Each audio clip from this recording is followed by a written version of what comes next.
नमस्कार, खबरों की खबर में आपका स्वागत है। मैं हूं तृप्ति। कहते हैं बंद मुट्ठी लाख की, खुल गई तो खाक की। कांग्रेस पार्टी को गर्त में धकेलने वाले राहुल गांधी की एक नेता के रूप में अपार विफलता के बाद कांग्रेसियों को उनकी बहन प्रियंका वाड्रा में अपार संभावनाएं दिखी। राजनीति में लंगड़ा घोड़ा साबित हो चुके राहुल गांधी के बाद प्रियंका वाड्रा पर दांव लगाने वाले कांग्रेसी अब सिर पीट रहे हैं।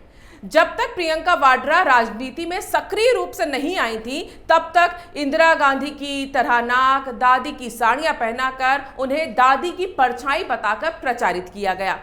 लेकिन सक्रिय राजनीति में आते ही जब ये बंद मुट्ठी खुली तो खाक की निकली। देश के सामने उन्होंने ये साबित करने का कोई मौका नहीं छोड़ा कि उनकी शक्ल इंदिरा गांधी जैसी है और अक्ल राहुल गांधी जैसी।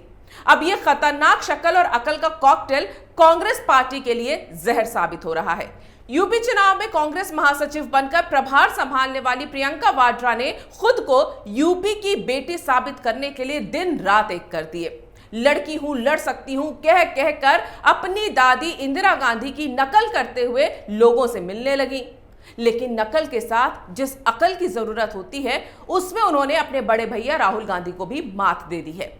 यूपी में चुनाव चल रहे हैं और इसका जिम्मा प्रियंका वाड्रा ने अपने कंधों पर उठा रखा है। लेकिन यूपी की बेटी जब पंजाब में चुनाव प्रचार के लिए पहुंची तो अचानक देश को पता चला कि ये तो पंजाब की बहू है। पंजाब के सीएम चरणजीत सिंह चन्नी, जो चुनाव के बाद कांग्रेस के सीएम पद के उम्मीदवार भी हैं, वो अपनी नेता के साथ ही खेल गए। अब प्रियंका के पास दादी जैसी अक्ल होती तो वो कभी भी चन्नी की इस चाल में नहीं फंसती। पहले सुनिए कि हुआ क्या और कैसे चन्नी ने एक झटके में साबित कर दिया कि कांग्रेस का हाल प्रियंका के नेतृत्व में भी वही होने वाला है जो राहुल गांधी के नेतृत्व में हुआ है।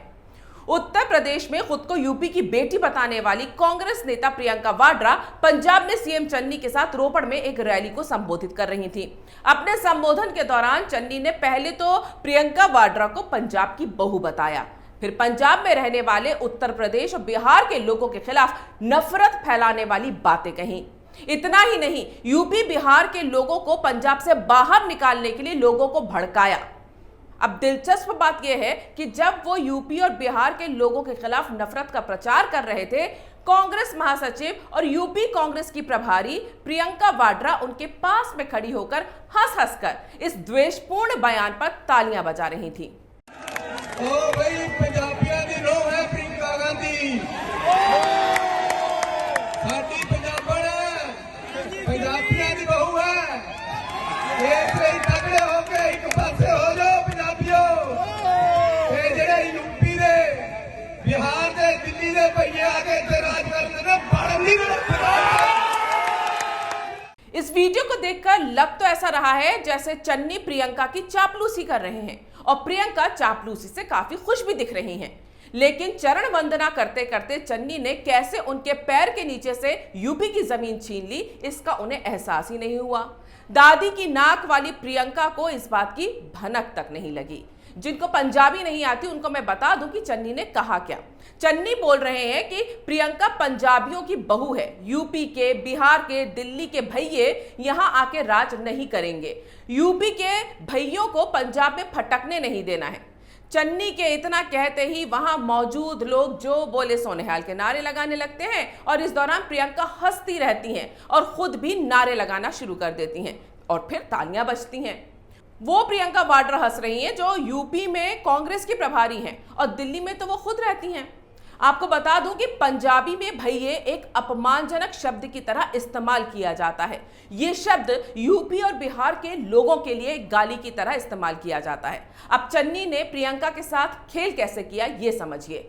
चरणजीत सिंह चन्नी को पता है कि वो पंजाब के लोगों के सामने यूपी, बिहार और दिल्ली से आए लोगों के खिलाफ बोलेंगे तो उनका वोट बैंक खुश होगा, क्योंकि पंजाब में करीब 37 लाख प्रवासी मजदूर हैं जो यूपी, बिहार और दिल्ली से आए हैं।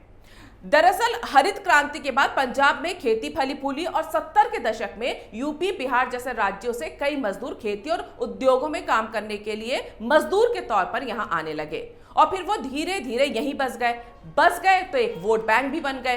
दरअसल हरित क्रांति के बाद पंजाब में खेती फली फूली और 70 के दशक में यूपी बिहार जैसे राज्यों से कई मजदूर खेती और उद्योगों में मजदूर के तौर पर काम करने के लिए यहां आए। लेकिन धीरे धीरे वो लोग यहीं बस गए और जब बस गए तो एक वोट बैंक भी बन गए। पंजाब में कांग्रेस के वोटर सिख और जट सिख ज्यादा हैं और यूपी और बिहार से आकर बसे प्रवासी मजदूरों को आम आदमी पार्टी और बीजेपी का वोट बैंक माना जाता है। साफ है कि चन्नी ने अपने वोट बैंक को रिझाने के लिए यूपी बिहार और दिल्ली के प्रवासियों का अपमान किया, लेकिन प्रियंका वाड्रा अपने सामने ये होने दे रही थी, जबकि वो सिर्फ पंजाब कांग्रेस की नहीं है बल्कि नेशनल कांग्रेस पार्टी की महासचिव हैं और यूपी के लोगों में बहन बेटी बनकर अपनी जगह बना रही हैं। लेकिन राहुल की बहन को यह समझ में नहीं आया कि उनके भोले भाले दलित गरीब सीएम चन्नी ने उनकी दादी जैसी नाक के नीचे से ही उनके साथ खेल कर दिया। अपने फायदे के लिए चन्नी ने प्रियंका की यूपी की सियासत दांव पर लगा दी, वो भी तब जब पंजाब से प्रचार करने के बाद प्रियंका वाड्रा को वापस यूपी ही जाना है। अब प्रियंका वाड्रा यूपी जाकर वहां के लोगों से क्या कहेंगी कि यूपी की बेटी हूं, लड़की हूं, लड़ सकती हूं, पंजाब में वाड्रास की बहू हूं तो पंजाब में जाकर आपके अपमान पर हंस सकती हूं। तो राहुल गांधी की तरह अब बहन प्रियंका गांधी ने भी यह साबित कर दिया है कि वो बीजेपी को अपने खिलाफ मुद्दे खुद ही उछाल उछाल कर देंगी। अब पंजाब में यूपी बिहार वालों के अपमान पर प्रियंका वाड्रा हंसी और इधर बीजेपी के जाल में फंसी। बीजेपी जो कांग्रेस मुक्त भारत की कसम खा चुकी है, उसके लिए यह मुद्दा कांग्रेस मुक्त यूपी बनाने के लिए काफी है। बीजेपी आईटी सेल के प्रमुख अमित मालवीय ने कांग्रेस महासचिव प्रियंका गांधी पर निशाना साधते हुए ट्वीट कर दिया। उन्होंने कहा है कि मंच से पंजाब के मुख्यमंत्री यूपी बिहार वालों को अपमानित करते हैं और प्रियंका वाड्रा बगल में खड़े होकर हंस रही हैं, तालियां बजा रही हैं। ऐसे करेंगी कांग्रेस यूपी और देश का विकास लोगों को आपस में लड़ाकर। और आपको बता दूं कि ये तो बस शुरुआत है। अभी बीजेपी प्रियंका की इस हंसी को तब तक भुनाएगी जब तक कि कांग्रेस के आंसू ना निकल जाएं। अब ऐसे में सवाल ये उठता है कि राहुल गांधी जो मजाक का दूसरा नाम बन चुके हैं, उनके तोड़ में लाई गई प्रियंका वाड्रा भी अपने भाई की तरह ही अब मीम्स और मजाक बनकर रह जाएंगी। चाहे हरकतें हो या बयान, वो राहुल गांधी के आईक्यू को टक्कर देती हुई हमेशा दिखी हैं। रेप टूरिज्म के लिए हाथरस जाते समय उनका एक वीडियो वायरल हुआ था, जब वो गाड़ी से उतरकर ड्राइवर की साइड की जगह अपनी साइड का शीशा पोंछ रही थी।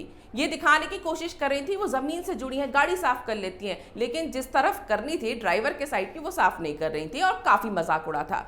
इसी तरह कथित किसानों पर गाड़ी चढ़ाने के मामले पर जब लखीमपुर जाते समय उन्हें सीतापुर गेस्ट हाउस में रोका गया तो कैमरे के सामने वो झाड़ू लगाने लगी, तब भी लोगों ने उनका खूब मजाक बनाया। एक वीडियो में वही गरीब महिला की रसोई के सामने गैस का सिलेंडर होने के बाद पूछ रही थी खाना किस पर बनाती हो। इतना ही नहीं, बयान बहादुर बनने में भी वो राहुल गांधी की बहन ही है। जरा प्रियंका वाड्रा के वो बयान सुनिए जिससे उन्होंने खुद का मजाक बनवाने का मसाला खुद ही दे दिया। हाल ही में स्कूल में हिजाब के समर्थन में उन्होंने ट्वीट किया था कि चाहे वो बिकनी हो, घूंघट हो, जीन्स हो या हिजाब, ये तय करना एक महिला का अधिकार है कि वो क्या पहनना चाहती है। ये अधिकार महिलाओं को भारतीय संविधान ने दिया है। महिलाओं को प्रताड़ित करना बंद करो। #लड़की हूं, लड़ सकती हूं।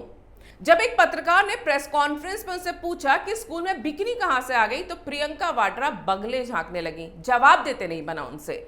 विपक्षी नेताओं के फोन टैपिंग के मामले पर प्रियंका ने मोदी सरकार पर आरोप लगाया कि भाई मेरे बच्चों का इंस्टाग्राम हैक हो रहा है। आईटी मिनिस्ट्री ने फौरन एक्शन लिया और जांच कराई तो पता चला कि ये तो आरोप ही झूठा है। तब बच्चों के नाम पर झूठ बोलने पर भी ये जमकर ट्रोल हुई थी। जिस तेजी से प्रियंका वाड्रा अपने भैया जैसी अक्ल का प्रदर्शन कर रही हैं, उससे वो दिन दूर नहीं जब वो राहुल गांधी को पीछे छोड़ देंगी। फिलहाल तो पंजाब में दलित से, मासूम से, गरीब से सीएम चन्नी ने प्रियंका वाड्रा के साथ जो खेला किया है, वो देखकर कांग्रेस पार्टी में उनसे उम्मीदें लगाए बैठे नेताओं और कार्यकर्ताओं के लिए ये एक दूसरा झटका है। दूसरा इसलिए क्योंकि पहला झटका उन्हें राहुल गांधी के नेता बनने के बाद मिल चुका है। अब नेतृत्व की तलाश में प्रियंका पर नजरें गड़ाए बैठे कांग्रेसी शायद किसी चमत्कार के भरोसे ही होंगे, क्योंकि पापा के बालों वाले राहुल गांधी ने कांग्रेसियों को बाल नोचने पर मजबूर कर दिया है और दादी की नाक वाली प्रियंका वाड्रा कांग्रेस की नाक बचा पाएंगी ऐसा लगता नहीं है। अगर आपको ये वीडियो पसंद आया है तो इसे लाइक करें, शेयर करें और कैपिटल टीवी को सब्सक्राइब करें।